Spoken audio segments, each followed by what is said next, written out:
The MJ-12 documents refer to a collection of arguably 4 core papers with additional variants and offshoots that surfaced beginning in the mid-1980s, but which are allegedly dated between 1947 and the early 1950s. They claim to describe a secret government group managing UFO crash recoveries and non-human intelligence.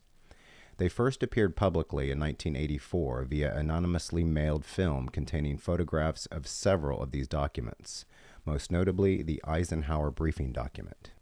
While they remain culturally influential, the majority of researchers in the UFO community today view the MJ-12 documents as a hoax or disinformation artifact, even as a minority continues to argue they reflect a controlled leak of partial truth embedded within fabricated material.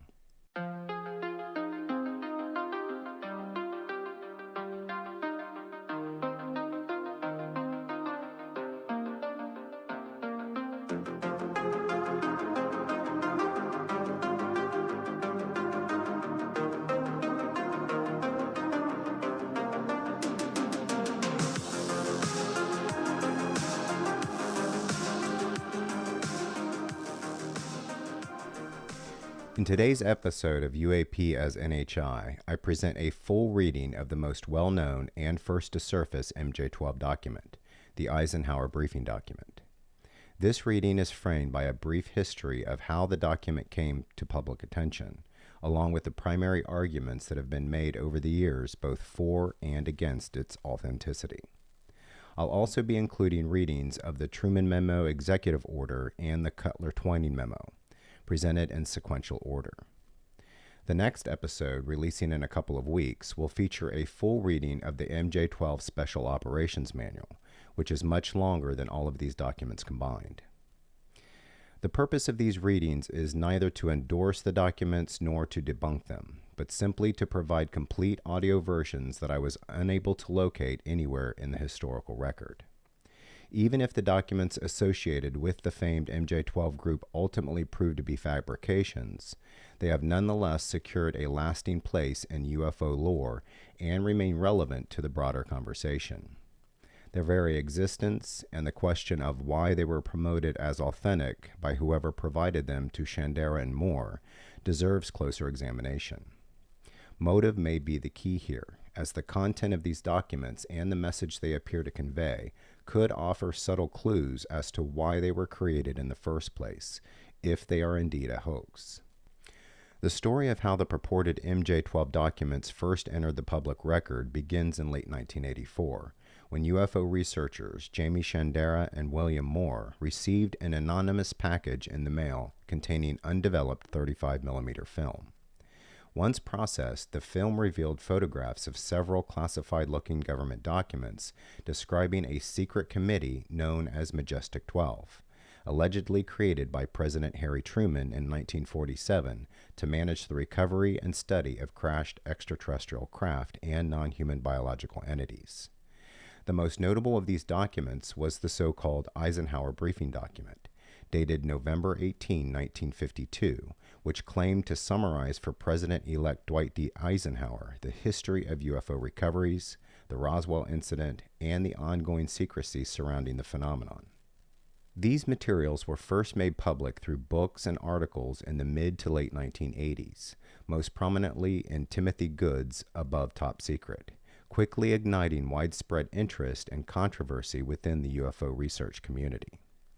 In 1988, the MJ-12 narrative gained further attention when another document surfaced, known as the Cutler-Twining Memo, which appeared to reference real White House officials and sensitive classified projects. Because of its apparent connection to legitimate government figures, the memo was submitted to the FBI for evaluation. The Bureau, in turn, consulted the U.S. Air Force, which concluded that the document, and by extension the broader MJ-12 material, was not authentic. Officials cited inconsistencies in formatting, classification markings, and language that did not match known Cold War-era documents. These findings were later released to the public through the FBI vault, where the MJ-12 papers were effectively labeled as bogus or fabricated. The so-called Truman Memo to Forrestal did not surface independently, but rather appeared as part of the expanding MJ-12 document set after the release of the Eisenhower Briefing Document. It is typically presented as a memorandum dated September 24, 1947, attributed to President Harry S. Truman and addressed to Secretary of Defense James Forrestal, allegedly authorizing the creation of the Majestic 12. The memo entered circulation in the late 1980s and early 1990s, often labeled retroactively as Executive Order 092447, despite containing no such designation within the document itself. Like the other MJ-12 materials, it arrived without a verifiable chain of custody, original copy, or archival confirmation, and has never been located in presidential records or Department of Defense files, leading most researchers to view it as a supporting construction added later to bolster the MJ-12 narrative, rather than a document that emerged organically on its own. Throughout the 1990s, researchers and archivists attempt to verify the existence of MJ-12 through official channels. The U.S. National Archives, along with the Truman and Eisenhower presidential libraries, conducted extensive searches for any records referencing Majestic 12, the Eisenhower Briefing Document, or related executive orders. While they confirmed that many of the individuals named in the documents were real historical figures, no authentic government records were found to support the existence of MJ-12 or its alleged UFO recovery program. Despite this, new MJ-12 related documents continue to appear, including the so-called Special Operations Manual, which outlined procedures for crash retrievals and the handling of extraterrestrial entities. These later releases, however, had even weaker provenance than the original film mailer and were widely viewed as further fabrications or creative expansions on the original story. Today, the prevailing historical consensus is that the MJ-12 documents are not genuine government records, but rather a Cold War-era hoax, disinformation effort, or elaborate piece of UFO folklore. Still, their cultural impact has been significant. The idea of a hidden, ultra-secret committee overseeing extraterrestrial contact helped shape modern disclosure narratives and influence decades of UFO research, speculation, and media. Whether viewed as a deliberate psyop, an insider prank, or a myth that took on a life of its own, the Majestic 12 documents remained one of the most influential and controversial artifacts in the history of the UAP phenomenon. The following readings will be offered in order of their alleged production date, rather than in the order they were released to the public. First up is the Truman Memo to then-Secretary Forrestal, which is referenced in the Eisenhower Briefing Document to follow as Attachment A, Executive Order 092447. Letter from Truman. The White House, Washington, September 24, 1947. Memorandum for the Secretary of Defense. Dear Secretary Forrestal, as per our recent conversation on this matter, you are hereby authorized to proceed with all due speed and caution upon your undertaking. Hereafter, this matter shall be referred to only as Operation Majestic 12. It continues to be my feeling that any future considerations relative to the ultimate disposition of this matter should rest solely with the office of the President, following appropriate discussions with yourself, Dr. Bush, and the Director of Central Intelligence. Harry Truman. Next is a reading of the briefing document, again the most popular MJ-12 paper and first to allegedly leak to the public. Page 1. Briefing Document.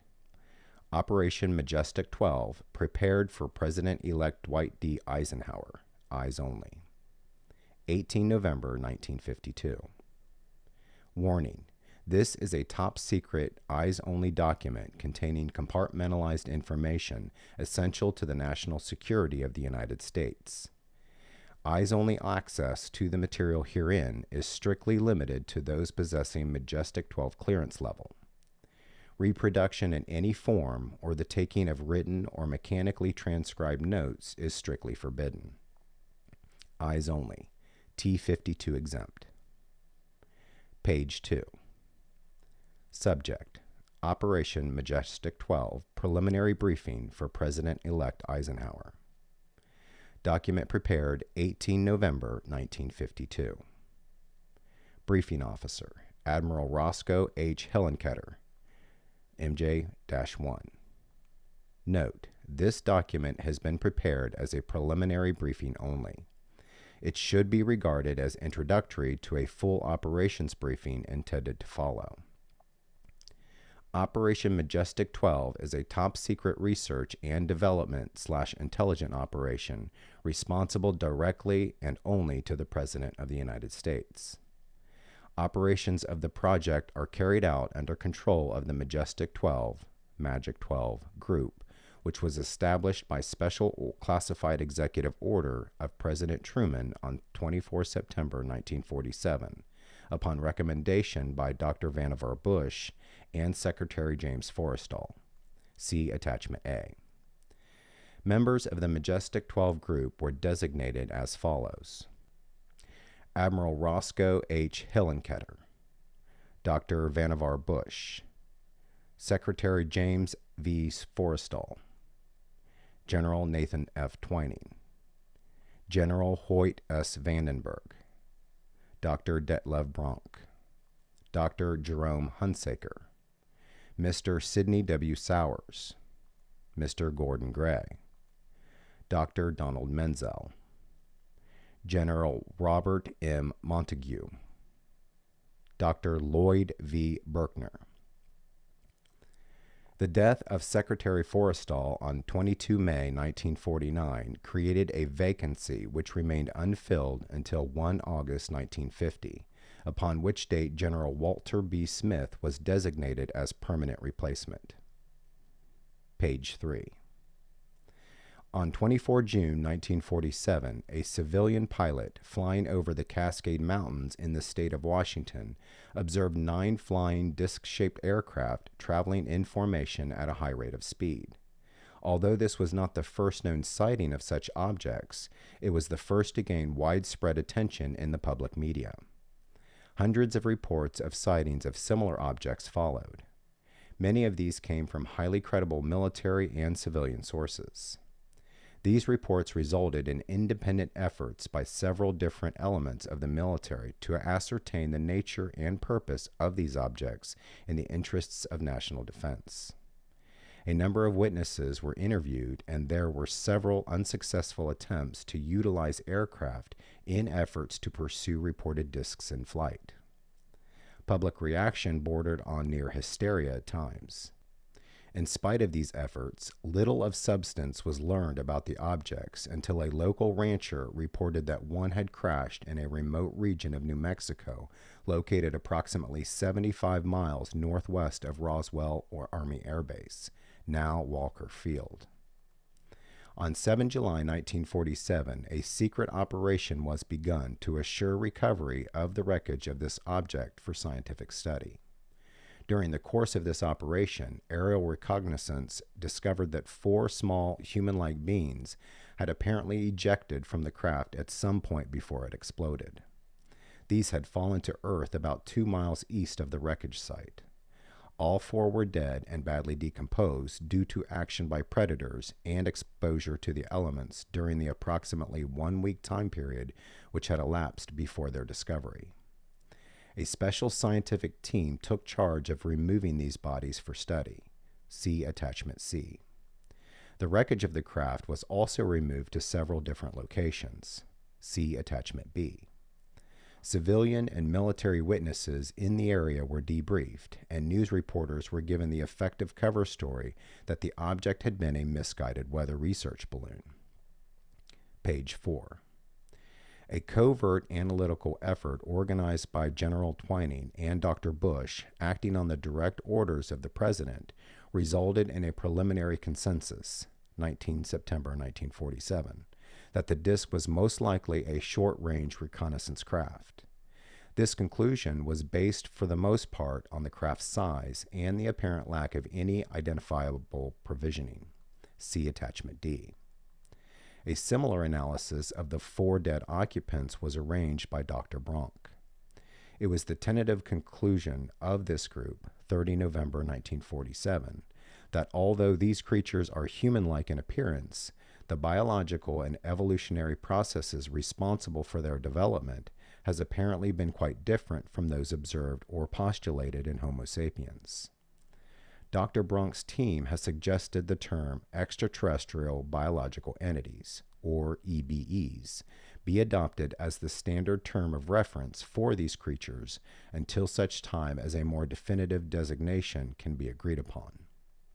Since it is virtually certain that these craft do not originate in any country on Earth, considerable speculation has centered around what their point of origin may be and how they get here.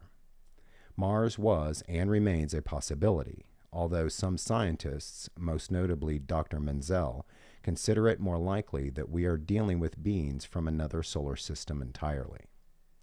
Numerous examples of what appear to be a form of writing were found in the wreckage. Efforts to decipher these have remained largely unsuccessful. See Attachment E.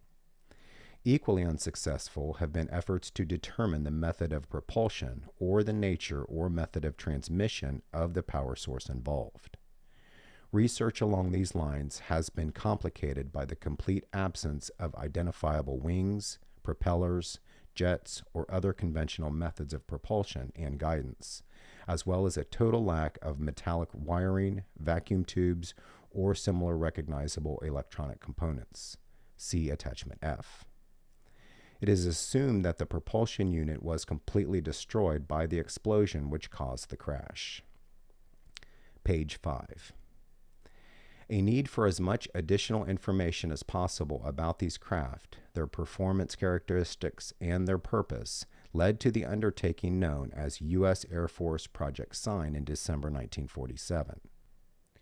In order to preserve security, liaison between Sign and MJ-12 was limited to 2 individuals within the Intelligence Division of Air Materiel Command, whose role was to pass along certain types of information through channels. Sign evolved into Project Grudge in December 1948. The operation is currently being conducted under the codename Blue Book, with liaison maintained through the Air Force officer who is head of the project. On 6 December 1950, a second object, probably of similar origin, impacted the Earth at high speed in the El Indio Guerrero area of Texas, Mexican border, after following a long trajectory through the atmosphere. By the time a search team arrived, what remained of the object had been almost totally incinerated. Such material as could be recovered was transported to the AEC facility at Sandia, New Mexico for study. Implications for the national security are of continuing importance in that the motives and ultimate intentions of these visitors remain completely unknown. In addition, a significant upsurge in the surveillance activity of these craft beginning in May and continuing through the autumn of this year has caused considerable concern that new developments may be imminent. It is for these reasons, as well as the obvious international and technological considerations, and the ultimate need to avoid a public panic at all costs, that the MJ-12 group remains of the unanimous opinion that imposition of the strictest security precautions should continue without interruption into the new administration. At the same time, Contingency Plan MJ-1949-04P/78, Top Secret Eyes Only, should be held in continued readiness should the need to make a public announcement present itself. See Attachment G. Page 6. Enumeration of attachments. Attachment A. Special Classified Executive Order Number 092447, TS/EO. Attachment B. Operation MJ-12 Status Report Number 1, Part A, 30 November 1947, TS-MAGIC/EO. Attachment C. Operation MJ-12 Status Report Number 1, Part B, 30 November 1947. Attachment D. Operation MJ-12 Preliminary Analytical Report, 19 September 1947. Attachment E. Operation Majestic 12 Blue Team Report Number 5, 30 June 1952. Attachment F, Operation Majestic 12 Status Report Number 2, 31 January 1948. Attachment G, Operation Majestic 12 Contingency Plan MJ-1949-04P/78, 31 January 1949. Attachment H, Operation Majestic 12 Maps and Photographs Folio, Extractions. And finally, a reading of the Cutler-Twining Memo. At the top of the alleged document is a note added by Stanton Friedman, which reads, "This memo was discovered at the National Archives by William Moore and Jamie Shandera in 1985 in the 126th box of U.S. Air Force files they went through after the file had been declassified. It is a carbon in original form." July 14, 1954. Top Secret Restricted Memorandum for General Twining. Subject, NSC/MJ-12. Special Studies Project.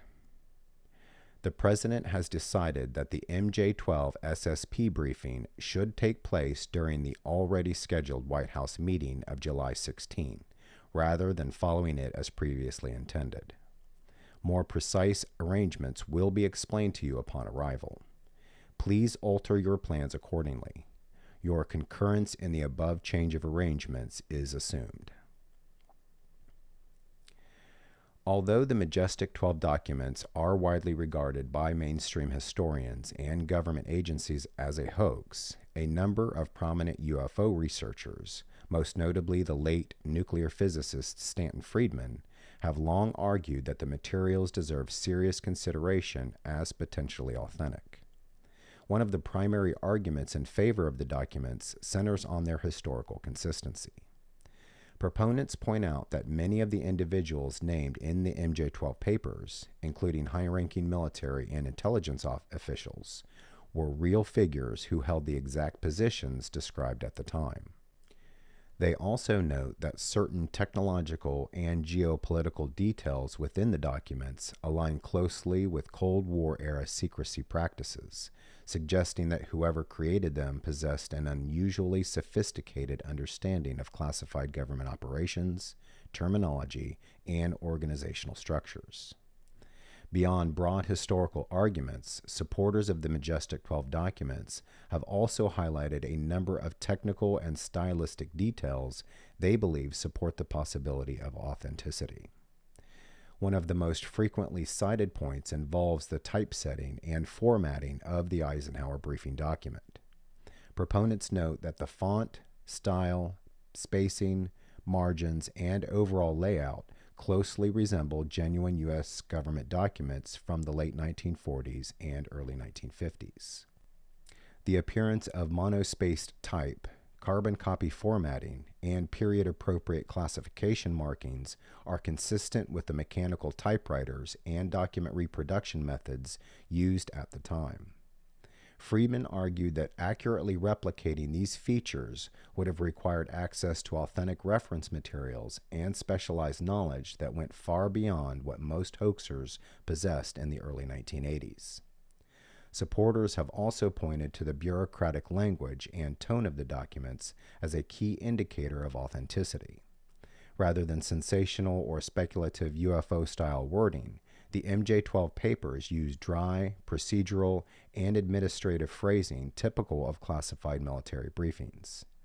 The language emphasizes chains of command, compartmentalization, and operational security, reflecting how real classified programs were described during the Cold War. Advocates argue that the restrained, formal style feels consistent with internal government communications and lacks the dramatic flair one would expect from a fictional narrative designed for public consumption. Another major argument centers on the historical accuracy of personnel and timelines. The documents reference real military and intelligence officials, many of whom held precisely the positions attributed to them during the stated time periods. Proponents highlight that the organizational structures, reporting hierarchies, and institutional relationships described in the papers match known aspects of post-World War II U.S. defense and intelligence operations. Friedman maintained that fabricating such a detailed and internally consistent framework would have required extensive archival research at a time when many records were not easily accessible to the public.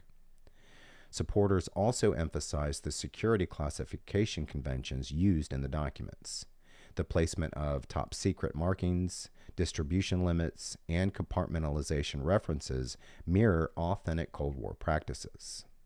Some researchers argue that the specific phrasing of security restrictions, along with references to presidential authorization and executive oversight, reflects real-world protocols rather than invented ones.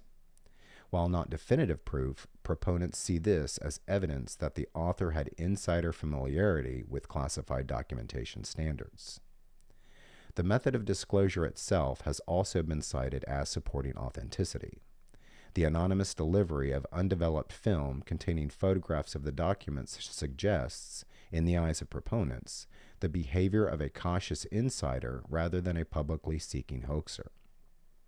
There was no accompanying explanation, no demand for recognition, and no clear motive for financial gain. Friedman and others argued that this low-profile release aligns more closely with how sensitive information has historically leaked than with how hoaxes are typically launched. Finally, supporters point to the absence of a confirmed hoaxer as an unresolved issue. Despite decades of investigation, no individual or group has come forward with verifiable proof that they created the MJ-12 documents. No drafts, production notes, or original fabrication tools have ever been produced. For proponents, this lack of a smoking gun keeps the door open to the possibility that the documents originated from within classified circles rather than from a civilian forgery. While proponents of the MJ-12 documents have argued for their authenticity, critics and skeptics have long maintained that the materials are best understood as an elaborate hoax or disinformation operation. One of the strongest arguments against the documents comes from forensic and typographic analysis. Researchers have pointed out that certain fonts, formatting styles, and document features appear inconsistent with verified government documents from the late 1940s and early 1950s. Some versions of the MJ-12 papers contain proportional spacing, modern typographic elements, or layout conventions that were not standard for military typewriters of the era. Additionally, classification markings and security labels sometimes deviate from known Cold War documentation practices, suggesting that the papers may have been created using later references rather than authentic period templates. Critics have also emphasized historical and procedural inaccuracies within the text itself. Some of the terminology used in the documents does not align with the language known to be in use at the time, and certain organizational structures described do not match verified government records. Skeptics argue that while many of the individuals named were real historical figures, their alleged involvement in a secret UFO control group lacks independent documentary support. In this view, the MJ-12 narrative appears to selectively blend real names, real offices, and real events with fictional claims, creating an illusion of credibility without providing verifiable evidence. The role of Richard Doty, a former U.S. Air Force Office of Special Investigations agent, has also fueled skepticism. Doty was later associated with confirmed disinformation campaigns aimed at UFO researchers during the 1980s, particularly in connection with the Benowitz case. Critics argue that Doty's involvement in spreading false information about secret alien programs demonstrates that the U.S. military was actively manipulating UFO narratives at the time the MJ-12 documents surfaced. Some researchers believe the Majestic 12 papers may have been part of a broader psychological operation designed to mislead civilian investigators, obscure classified aerospace projects, or monitor the UFO research community itself. Skeptics further point to the involvement of Phil Klass, a prominent aviation journalist and outspoken UFO debunker, who played a significant role in publicly challenging the MJ-12 documents. Class argued that the papers contained numerous technical errors, anachronisms, and implausible claims, and he worked to demonstrate how easily such documents could be fabricated using publicly available information. While Class was often criticized by UFO proponents for his dismissive tone, his detailed critiques helped shape the mainstream media's skeptical response to the MJ-12 story. Some researchers also suggest that Class's rapid access to government contacts and information may indicate that official channels were eager to discredit the documents as quickly as possible. Another major blow to the MJ-12 narrative came from official government responses. When the Cutler-Twining Memo surfaced in 1988, the FBI and U.S. Air Force reviewed the material and concluded it was not authentic. The National Archives, Truman Library, and Eisenhower Library later reported that extensive searches produced no evidence of Majestic 12, related executive orders, or the Eisenhower Briefing Document in official records. Critics argue that while governments can and do conceal classified programs, the complete absence of corroborating documentation across multiple independent archives strongly undermines the case for authenticity. Finally, skeptics argue that the evolving nature of the MJ-12 narrative itself is suspicious. After the original film mailer, new documents continued to appear over the years, each expanding the mythology with recovery manuals, biological reports, and procedural guides. These later editions often showed even weaker provenance and greater internal inconsistencies. In the skeptical view, this pattern resembles the growth of a modern legend rather than the controlled release of genuine classified material. Rather than revealing a hidden truth, critics argue that MJ-12 reflects how misinformation, speculation, and cultural fascination with UFOs can combine to create a self-sustaining narrative. If you wish to investigate further, several well-known publications have examined the MJ-12 documents in detail, laying out point-by-point arguments for and against their authenticity. On the pro-MJ-12 side, Stanton Friedman presented his most comprehensive case in the book Top Secret Magic, along with earlier reports and articles published through FUFOR, where he analyzed the document's formatting, language, historical context, and internal consistency. On the skeptical side, aviation journalist Phil Klass published a series of influential critiques in Skeptical Inquirer between the late 1980s and 2000, arguing that the MJ-12 papers showed clear signs of fabrication, anachronistic language, and flawed provenance. Together, Friedman's and Klass's works form the backbone of the MJ-12 debate, and are still the most frequently cited sources for researchers seeking detailed arguments on why the documents might be authentic, or why most conclude they are a hoax.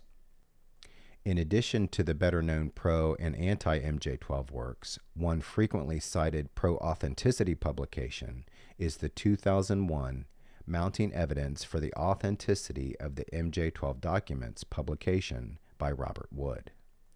In this paper, Wood argues that the MJ-12 documents show a level of technical, organizational, and historical consistency that would be difficult to reproduce through fabrication alone, focusing on details such as document formatting, classification practices, aerospace terminology, and Cold War-era management structures. He also emphasizes correlations between MJ-12 claims and later revealed classified programs, suggesting that at least some of the documents may reflect genuine internal knowledge rather than pure invention. While critics dispute Wood's conclusions, the paper is widely referenced as one of the most detailed and systematic attempts to argue for MJ-12 authenticity from an aerospace and document analysis perspective. A smaller set of more neutral or method-focused analyses has also examined the MJ-12 documents without explicitly advocating for or against their authenticity. Investigators such as Joe Nickel and John Fisher published a detailed forensic-style critique in the International UFO Reporter, focusing on document provenance, historical context, and physical inconsistencies rather than motive or belief. Similarly, scholar Michael S. Heiser produced a forensic linguistic analysis comparing wording, phrasing, and stylistic patterns across the MJ-12 documents, concluding that they most likely originated from a modern source rather than multiple Cold War-era authors. These works are often cited as middle ground references because they concentrate on methodology and internal evidence and are frequently used by researchers seeking a technical assessment rather than an advocacy position. No single person has ever credibly claimed authorship of the MJ-12 documents, but several figures have been repeatedly suspected based on proximity, behavior, or later admissions. Richard Doty is often mentioned because he later acknowledged participating in confirmed Air Force disinformation campaigns against UFO researchers during the same period the MJ-12 papers surfaced. Critics argue that Doty's role in spreading false narratives to individuals like Paul Benowitz demonstrates both motive and method, leading some to speculate that MJ-12 may have been part of a broader psychological operation. Doty himself has given conflicting accounts over the years, at times implying insider knowledge, while at other times denying direct involvement in MJ-12 specifically, which has only deepened suspicion without providing resolution. Attention has also focused on William Moore and Jamie Shandera, the two researchers who received the original anonymous film in 1984. Moore later admitted to cooperating with AFOSI in limited ways during the 1980s, which damaged his credibility and led some to question whether he may have played a role, wittingly or unwittingly, in the dissemination of the documents. However, no evidence has ever emerged showing that Moore or Shandera fabricated the papers themselves, and Shandera in particular has consistently denied any involvement beyond being a recipient of the material. UFO investigators Robert Wood and his son Ryan Wood have also occasionally been accused, largely because of their later strong defense of MJ-12 authenticity and their own document research into advanced aerospace concepts. Skeptics argue that their commitment to the MJ-12 narrative may have biased their analysis, but there is no substantive evidence that either of them participated in creating or planting the documents. Most researchers view their role as interpretive rather than generative. Finally, some investigators have suggested that MJ-12 may not have been fabricated by any of the above individuals at all, but instead represents either a composite hoax assembled from multiple sources or a deliberate disinformation product originating within the defense or intelligence community and laundered through civilian intermediaries. This theory is often cited as the reason no definitive author has ever been identified. As a result, while accusations persist, the prevailing view, even among skeptics, is that MJ-12 remains authorless, with suspicion driven more by circumstance and association than by demonstrable proof. For the sake of argument, are there any authentic, formally classified U.S. documents from the late 1940s to early 1950s, documents that we now know to be genuine, that contain similar errors, inconsistencies, or irregularities to those often cited as evidence that the Eisenhower Briefing Document is a hoax? In other words, are there real historical examples where the same kinds of flaws used to dismiss the MJ-12 papers also appear in documents that later proved to be authentic? One frequently cited comparison is Venona project documentation. Many Venona decrypts, now unquestionably authentic, contain inconsistent formatting, irregular classification markings, non-standard abbreviations, and awkward or unpolished language. Some documents lack formal headers or use terminology that later analysts initially believed was incorrect or anachronistic. These irregularities existed because Venona materials were often working documents, summaries, or internal briefings never intended for archival neatness, illustrating that imperfect formatting alone is not a reliable indicator of fabrication. Another example is National Security Council memoranda from the Truman and early Eisenhower administrations, including documents related to NSC-68. Early NSC documents show variations in classification labels, inconsistent security markings, and drafting style that differ from later standardized formats. Some authentic NSC papers were circulated as briefing summaries or talking points rather than formal policy documents, leading to omissions or stylistic shortcuts that would later be flagged by skeptics if encountered without context. Researchers also point to declassified Joint Chiefs of Staff and Army Air Forces memoranda from the late 1940s, which sometimes contain typographical errors, inconsistent rank titles, vague references to special projects, or incomplete distribution lists. In several cases, later archivists had to reconstruct provenance because originals were missing or existed only as carbon copies. These features closely resemble issues cited by critics of the briefing document, such as missing routing stamps or unclear document lineage. Perhaps most relevant are authentic presidential briefing materials prepared for Harry S. Truman and Dwight D. Eisenhower that were not formal executive orders, but informal summaries or briefing notes. Some of these documents lack signatures, formal numbering, or standardized language, yet are unquestionably real. Pro-MJ-12 researchers argue that if the Eisenhower briefing document were a one-off internal briefing rather than a policy directive, some of its alleged errors might fall within the messy reality of early Cold War documentation practices. That said, most historians emphasize an important distinction. Authentic documents with quirks are typically supported by independent corroboration elsewhere in the archival record, whereas the MJ-12 briefing document is not. Still, the existence of real, declassified documents containing many of the same kinds of formatting inconsistencies, typographic oddities, and procedural ambiguities means that those features alone cannot conclusively prove a hoax.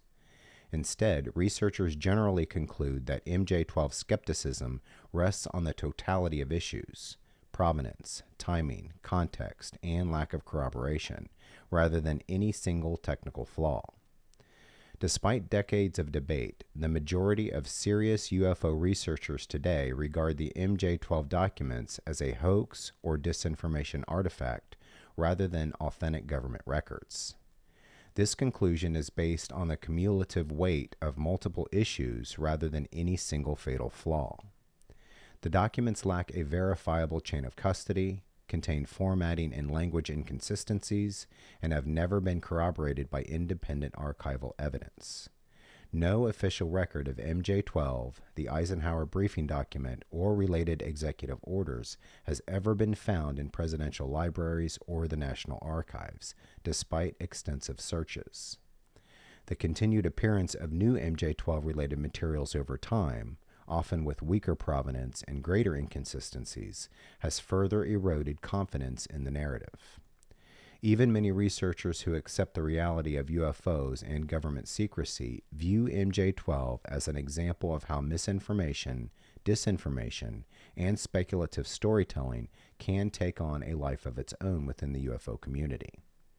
In this sense, MJ-12 is often seen not as proof of hidden knowledge, but as a cautionary tale about how easily compelling myths can emerge in the absence of verifiable evidence.